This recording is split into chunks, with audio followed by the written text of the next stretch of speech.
Şükür sana Allah'ım, bugünüme sabahıma.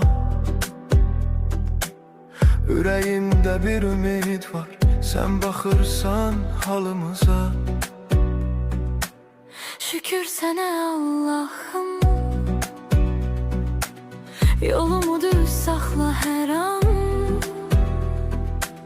Qəlbim yorulsa da bəzən sən verirsən mənə güman. Bir adım atıram, yenə sınaq çıxır. Dünya bəzən gülür, bəzən də yandırır. Amma mən bilirəm, tək deyiləm heç vaxt. Sənin adın var içimdə, mənə yetər bu haqq.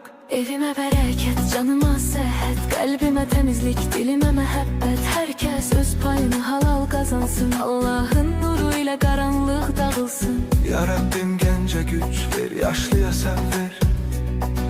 Qəmli olan ürəklərə biraz rahatlıq ver. Kim yorulub, kim ağlayıb, kim tək qalıbsa, sən çatdı köməyini, gecikmə Allah'ım.